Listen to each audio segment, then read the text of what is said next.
Welcome back to a fantasy video with me, JD. It still feels weird saying the fantasy part at the start. This is my first and probably only fantasy video for the preseason. For those that haven't tuned into this channel before and have just stumbled across it, I am a Supercoach YouTuber that played fantasy for the first time last year. And hey, didn't do too bad. Got the 60-second finish. I think I peaked at about 12, I don't know, I want to say about 5 rounds to go. Had to throw out the stumps to try and get a top 5, even maybe a top 3 finish, and it didn't end up paying off, but that's all right. Still collected the hat on the first go, which, yeah, pretty good effort. So, I mean, thanks to George and the rest of the Discord community that kind of carried me, I think, a little bit, both in the starting team and the trades, and, hit up Selby throughout the year, which always helps as well. But I'm going to go through my team for this year just quickly, and look, I'm not going to do the fill it out slowly one by one so you tune into the whole video. I don't know my fantasy stuff, so if you just want to take a look and move on, so be it. If you want to hear my logic, then that's fine. But I will say how I pick my and by the way, if you've got leagues you want me to join, just send me. I think I'm in one league so far, and I'm against last year's winner in round 1, so some leagues I could win would be nice, thanks. But yeah, how I picked my team last year is going to be very disappointing news for you. It's not some big insight to the game or anything like that. I basically just picked a bad Supercoach team, which was, I thought, way too aggressive, and it ended up being very good for fantasy, and it would have been very good for Supercoach too. A lot of the picks I missed in Supercoach I had in fantasy, probably why I did well. So, look, going to be following the formula a little bit like that this season. But yeah, we'll kind of just talk through structure a little bit, players I'm going. But my mental model for fantasy is just pick as much value as you can. I want every player to be going up in price every week. I don't want anyone to be going backwards. So I'm almost never going to start anyone that's at the top price of any of their lines, including players like Doherty, who I think is probably a good pick, Laird, who's probably a great captain option each week. But these are the types of players I'm going to avoid. I'm just going to look for value everywhere I can. And yeah, that served me well last year. Hopefully it serves me all right again this year. So in terms of defense, yeah, I mean, I like Dawson. I started him last year as a bit of a pod. That worked out pretty well. Captain, halfback, kick-ins, going to be getting all that good stuff, demanding the ball. Got a point to prove as well. Captain just coming into his second year. Got to show that he deserves the mantle. So yeah, I'm still on Dawson. If I had the 100k, would I put it to Doherty? Probably, but I don't. So Dawson is a great option here. I don't even think there's really, are there any other defender options here? Sinclair's going to go backwards. Brayshaw is only 15k cheaper, and I'm a little bit unsure, especially he hasn't looked great in this preseason. Sicily and Stewart are more Supercoach picks, and there's no one else that I like. So there we go, done, Dawson. At D2, we've got Dacos, and to be honest, I would really love for my structure to have like a 500, 600k mid-pricer that I like more. Will Day's the only one that I've really looked at and don't love it. Hunter Clark's not really, I don't think, viable either. So yeah, I mean, he hasn't looked good in the preseason in the sense that he got tagged out of the last game, but that's not going to happen every game in the year, and hopefully he can pick up enough. He's a bit of a natural little piggy. And the thing is, they didn't really reveal like what the game plan was going to be with Dacos, how they're going to deal with the tag. I'm a little bit worried it's going to be putting him forward rather than half back and parking him in kick-ins, but we'll see. I think he still represents some value at his price, even though he may not be a top 6 from here. Yo is a very standard pick, like across both formats. I think everyone's got him, so yep. And then Hunt scored well in a halfback role at the end of his tenure in Melbourne, and that's what he's going to get, I think, at West Coast. Plus, he's got good job security, so happy to take a gamble on him. Is he unique? 3.6% owned. Reminiscent of my Ed Richards pick last year, I think. I had another cheap defender last year that it wasn't game-breaking, but it was fine.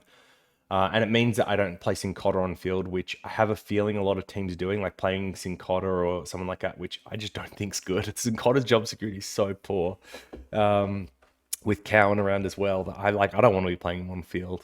Well, at least not to start. Maybe that changes and Sincotta earns job spot over Cowan and whatnot. But yeah, yeah, Constable across both formats owned. I'm a little bit worried about what happens once Powell and Weller come back, and whether he still has a job, what his scoring looks like when they return as well, what the roles look like. So I think that doubles down. Like if you got Sincotta and Constable, and both of them don't work out, your bench is covering that. I should be all right. So yeah, and then Jimby, awesome, looks great across. Well, in Supercoach especially, but it'll be fine in this format. Job security is good.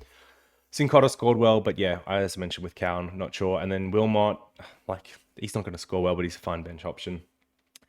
In the mids, so we've got McRae, Kelly, Bont, and Green. And but I think this is like the slightly different thing about mine. I don't think most teams have this many like premiums. I guess it depends on whether you call Dacos a premium, but I've got 2, 4, 2, 4, so that's 12. I think most are running 11 or 10, which is fine. So yeah, all dogs and GWS in the midfield. Why not?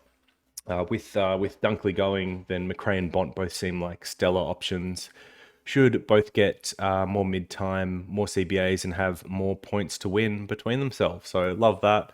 And then Kelly and Green, it's a little bit the same situation. No Hopper, no Taranto, and it looks like Green, Kelly, and Cogs are going to be the core three, with Perryman and fifth person whose name escapes me rotating through the GWS mids. I can't remember who that is. It's because I thought we thought it was going to be Callahan and it wasn't. But anyway, so looks like tight mid rotations for GWS, and Kelly has not been unleashed with 60% plus CBAs in a long time, and it's going to feel real good when he does. And then yeah, Green, similar, same boat. He's obviously more of a super coach pick than a fantasy pick, but I think he's going to make money in this. And once again, I just want players going up in price. Could have considered someone like Berry around this range as well, but won't be doing it. I think Bond's probably not popular in this format. Is that right? Yeah, he's more super coach guy. That's fine. McRae, somewhat. Kelly, not really. Green's the most popular four. That's kind of surprising. What's Dawson at? 20%. He's most popular premium I've got so far, apart from Dacos. Okay. Although I think while Dacos is popular, a lot of the pros are off him. Is what it is. Bad super coach pick, good fantasy pick. See, formula works. And then to round out the midfield, we've got Warple, Bytel, Ashcroft, McKenzie, Phillips, and Chesser. Warple just seems like a no-brainer at his price. I don't think he's a particularly good footballer, but you don't have to be for fantasy. You just need to kick, tackle, and mark, and he was doing a whole bunch of that in the preseason games. As long as he holds a role, he's going to make a nice little bit of money. And then Bytel, look, has only really shot into consideration just because of the injuries to that midfield. Windhager is racing for round 1. I think Crouch is missing round 1 too, potentially. They've obviously had Billings go out. Bytel's like 22, mature age. He's 6'2", averaged like 25 touches and 6 tackles and 90-something fantasy last year in the VFL. So, yeah, looks good in the preseason game too. I'm not sure if his job security is going to be much past round 3, but I'm just going to back the scoring and the upside for the first few weeks. And if he does get bumped out, I'll move him on at that point. But I think he's probably going to be one of the better scorers and price generators, especially at that price point over the opening weeks. Other person to consider at this point would have been someone like Callahan, who's ended up being 100k more, and that's why he's made way for Bytel. And once again, this is where if I liked a 500, 600k option, maybe I'm moving Dacos down to them and getting Bytel up to Callahan again, but is what it is. Is he popular? No, not even 1% owned. There you go. Warple 30%. Okay, he's still popular. And then Ashcroft must be the most, 63%. Same across both formats. Mackenzie's in vogue after his game on the weekend, 44%. Phillips still 42, and Chess is very highly owned. So yeah, Phillips on the bench I like.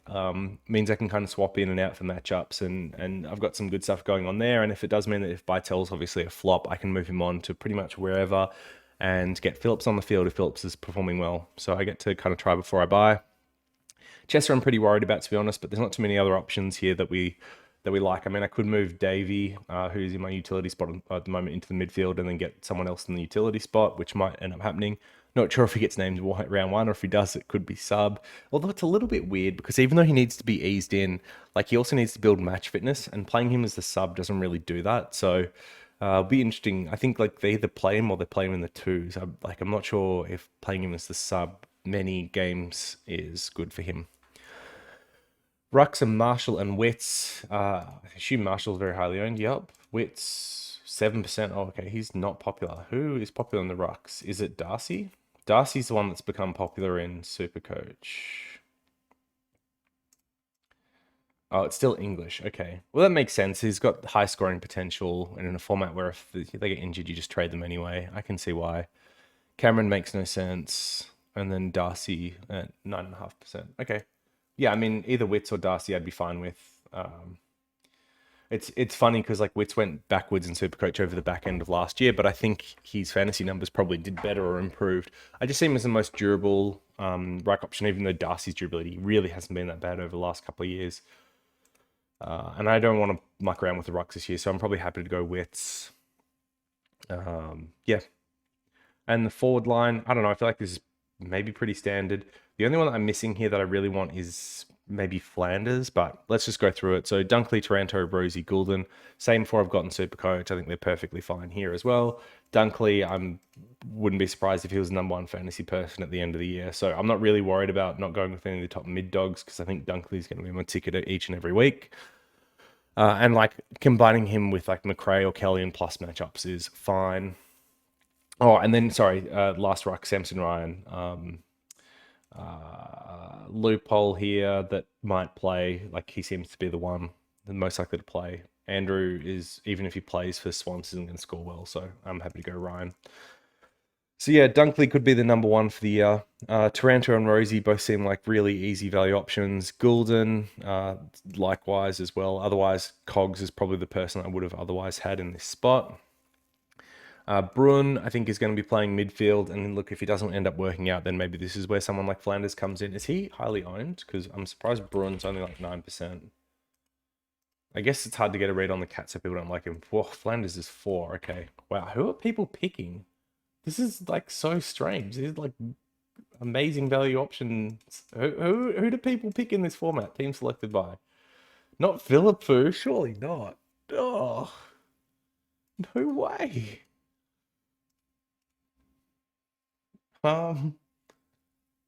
McLean's still highly owned. Didn't look good on the weekend. I guess he's mature with good job. Maybe no, like okay job security. Okay, I don't know how people pick teams in this format. This is very strange to me. Look, Sheasel is at F6. I don't love Sheasel as an option, to be perfectly honest. I'd rather have him out of my side than in it. I like you got to kind of somewhat hope that he's getting the half back roll, pushing up onto the ball or something. Yeah, I'd rather not have him. I'd rather have Flanders here. And once again, if I could find someone to move Dacos to, that's probably where I'd put the money into. But I think, I mean, 49% owned. Everyone's got him. So at least I'm kind of protected. Go down with the ship on this one and just hope to make up points elsewhere. And then Green, Pedler, and Davey all seem to have good job security in poor teams with pretty poor forward roles. So they're all going to be slow burns I'm happy to have on the bench, but probably unlikely I want any of them near my field, despite them all being able to have big spike games here and there. So look, that's a very quick rundown of the team. If you've been watching my Supercoach content, you have heard me talk about almost all these players in that format. And for fantasy, it doesn't really change too much. You just, yeah, find the value, ignore everything else, lock and load for round one. So let's have a look quickly just who are the most selected players across all positions I don't own. Yeah, Philippou, that's a stinky roll. So I'm happy to not have the key forward, which I think is where they're going to put him, even though he's a very good midfielder. Maybe they end up moving him onto the ball later in the year and he's not a good pick early, but ends up making money later. That's possible. Doherty and Laird, yeah, top price players not going. Cogs would be fine if it didn't have Goulden and like these other cheaper options come up.